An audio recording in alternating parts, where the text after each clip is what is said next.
ಅಗ್ರಹಾರ ಜೈಲಲ್ಲಿ ಪ್ರಜ್ವಲ್ ಮೊಬೈಲ್ ಬಳಕೆ ಮಾಡಿದ ಪ್ರಕರಣಕ್ಕೆ ಸಂಬಂಧಪಟ್ಟ ಹಾಗೆ ಜೈಲೊಳಗೆ ಮೊಬೈಲ್ ಸಿಕ್ಕಿದ್ದು ಹೇಗೆ ಎನ್ನುವಂತಹ ಮಾಹಿತಿ ಬಹಿರಂಗವಾಗಿದೆ. ಜೈಲಲ್ಲಿ ಪ್ರಜ್ವಲ್ ಮೊಬೈಲ್ ಬಳಕೆ ಮಾಡಿದ ಪ್ರಕರಣ, ಈ ಪ್ರಕರಣಕ್ಕೆ ಸಂಬಂಧಪಟ್ಟ ಹಾಗೆ ಜೈಲಿನೊಳಗೆ ಪ್ರಜ್ವಲ್ ರೇವಣ್ಣಗೆ ಮೊಬೈಲ್ ಸಿಕ್ಕಿದ್ದು ಹೇಗೆ? ತನಿಖೆ ವೇಳೆ ಮೊಬೈಲ್ನ ಸ್ಫೋಟಕ ವಿಚಾರ ಬಯಲಾಗಿದೆ. ಜೈಲಿನೊಳಗೆ ಮೊಬೈಲ್ ಸಿಮ್ ರವಾನೆಗೆ ವ್ಯವಸ್ಥಿತವಾದಂತಹ ಜಾಲ ಇದೆಯಾ? ಪರಪ್ಪನ ಅಗ್ರಹಾರ ಜೈಲಿನೊಳಗೆ ಸಿಕ್ಕಿದ್ದು ಒಂದೇ ಕಂಪನಿಯ ಮೊಬೈಲ್ ಜೊತೆ ಸಿಕ್ಕಂತಹ ಸಿಮ್ ಆಂಧ್ರಪ್ರದೇಶದ ಮೂಲದ್ದು. ಸಿಸಿಬಿ ಮತ್ತು ಜೈಲಾಧಿಕಾರಿಗಳ ದಾಳಿಯ ವೇಳೆ 3 ಮೊಬೈಲ್ಗಳು ಪತ್ತೆಯಾಗಿದೆ. ಜೈಲೊಳಗೆ ಸಿಕ್ಕಂತಹ ಮೊಬೈಲ್ಗಳು ಒಂದೇ ಕಂಪನಿಯದ್ದಾಗಿರುವಂಥದ್ದು. ಹೀಗಾಗಿ ಮೊಬೈಲ್ ಮತ್ತು ಸಿಮ್ ಒಂದೇ ಮೂಲದಿಂದ ಬಂದಿರುವಂಥದ್ದು.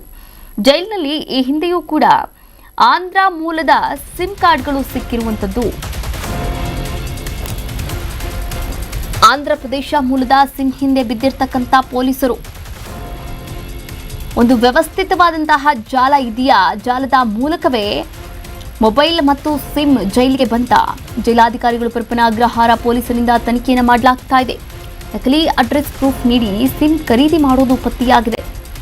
ಆಂಧ್ರದ ವಿಳಾಸದ ನಕಲಿ ಐಡಿ ನೀಡಿ ಸಿಮ್ ಖರೀದಿಯನ್ನ ಮಾಡಲಾಗಿದೆ. ಸತ್ತವರ ದಾಖಲೆಯನ್ನ ನೀಡಿ ಸಿಮ್ ಪಡೆದಿರತಕ್ಕಂಥ ಶಂಕೆ ಕೂಡ ವ್ಯಕ್ತವಾಗಿದೆ. ಪ್ರಜ್ವಲ್ ಮಾತಾಡ್ತಾ ಇದ್ದಾಗ ರೆಕಾರ್ಡ್ ಮಾಡಿದ್ದಾದ್ರೂ ಯಾರು ಎನ್ನುವಂತಹ ಪ್ರಶ್ನೆ ಮೂಡಿದೆ. ರೆಕಾರ್ಡ್ ಮಾಡಲು ಬಳಕೆ ಮಾಡ್ತಿದ್ದಂತಹ ಮೊಬೈಲ್ ಎಲ್ಲಿ ಹೋಯಿತು? ಪ್ರಜ್ವಲ್ ಮೊಬೈಲ್ ಬಳಸ್ತಾ ಇದ್ದ ಅನ್ನೋ ವಿಡಿಯೋ ವೈರಲ್ ಆಗಿದೆ. ರೆಕಾರ್ಡ್ ಮಾಡಿರುವಂತಹ ಮೊಬೈಲ್ ಬಗ್ಗೆ ಯಾಕೆ ಮಾತಾಡಿಲ್ಲ? ವಿಡಿಯೋ ರೆಕಾರ್ಡ್ ಮಾಡಿರೋ ಮೊಬೈಲ್ ಬಳಕೆ ಮಾಡಿದ್ದಾದ್ರೂ ಯಾರು? ವಿಡಿಯೋ ರೆಕಾರ್ಡ್ ಮಾಡಿರೋರು ಯಾರು? ಅದರ ಬಗ್ಗೆ ಯಾಕೆ ಮಾತಾಡ್ತಿಲ್ಲ ಅಲೋಕ್ ಕುಮಾರ್ ಅವರು ಎನ್ನುವಂತಹ ಪ್ರಶ್ನೆ ಉದ್ಭವವಾಗಿದೆ. ಪರಪ್ಪನ ಅಗ್ರಹಾರ ಜೈಲಲ್ಲಿ ಪ್ರಜ್ವಲ್ ರೇವಣ್ಣ ಅವರು ಮೊಬೈಲ್ ಬಳಕೆ ಮಾಡಿದಂತಹ ಪ್ರಕರಣಕ್ಕೆ ಸಂಬಂಧಪಟ್ಟ ಹಾಗೆ ಪರಪ್ಪನ ಅಗ್ರಹಾರ ಜೈಲಿನಲ್ಲಿ ಏನೆಲ್ಲ ಅವ್ಯವಸ್ಥೆಗಳಿದೆ, ಈ ಅವ್ಯವಸ್ಥೆಗಳ ಕುರಿತಂತೆ ಮಾತನಾಡಿದ್ದಾರೆ. ನೋಡ್ಕೊಂಡು ಬರೋಣ.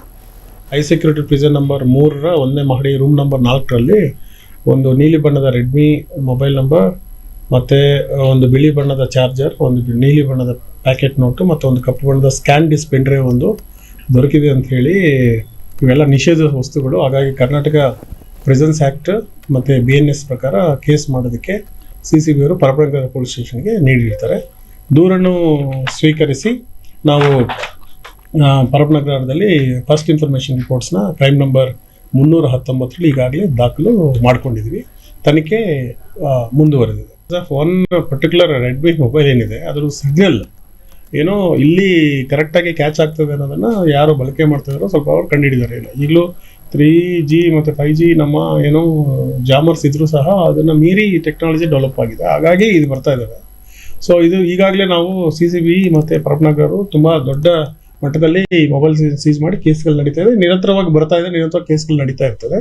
ಸೊ ದಟ್ ಈವನ್ ರೆಡ್ಮಿ ಕಂಪನಿಗೂ ಸಹ ಈ models how it is ಬ್ರೀಚಿಂಗ್ the ಏನೋ ಸೆಕ್ಯೂರಿಟಿ ಫೀಚರ್ಸ್ ಅನ್ನೋದು ಸಹ ನಾವು ಆ ಕಂಪನಿ ಗಮನಕ್ಕೆ ತರೋದಕ್ಕೆ ನಾವು ಪತ್ರ ವ್ಯವಹಾರ ಮಾಡ್ತೀವಿ. ಸಿಮ್ ಕಾರ್ಡ್ ಯಾರ ಹೆಸರಲ್ಲಿದೆ ಎಲ್ಲ ಫೇಕ್. ಆಲ್ಮೋಸ್ಟ್ ಆಲ್ ನಮ್ಮ ತನಿಖೆ ಮಾಡಿದಾಗ 50% ಎಲ್ಲ ಫೇಕ್ ಹೆಸರುಗಳಲ್ಲಿ, ಡೆಡ್ ಪರ್ಸನ್ಸ್ ಹೆಸರುಗಳಲ್ಲಿ ಇದೆಲ್ಲ ಪರ್ಚೇಸ್ ಆಗಿದೆ. ಬಟ್ ನಮಗೆ ಒಂದು ಲೀಡ್ ಸಿಕ್ಕಿದೆ. ಮುಂದಿನ ದಿನಗಳಲ್ಲಿ ವೆರಿ ಇಂಪಾರ್ಟೆಂಟ್ ಲೀಡಲ್ಲಿ ಈ ಮೊಬೈಲ್ ಫೋನ್ಗಳನ್ನ ಯಾವ ಶಾಪಿಂದ ಖರೀದಿ ಮಾಡಿದ್ರು, ಯಾರು ಖರೀದಿ ಮಾಡಿದ್ರು ಅನ್ನೋದ್ರ ಬಗ್ಗೆ ನಮಗೊಂದು ಮಹತ್ವದಂತ ಸುಳಿವು ಸಿಕ್ಕಿದೆ. ಮುಂದಿನ ದಿನಗಳಲ್ಲಿ ನಾವು CCB ಆಗಲಿ ನಾವು ಕ್ರಮ. ಕರ್ನಾಟಕ ನ್ಯೂಸ್ ಬೀಟ್ ಫಾಲೋ ಮಾಡಿ, ಸಬ್ಸ್ಕ್ರೈಬ್ ಮಾಡಿ.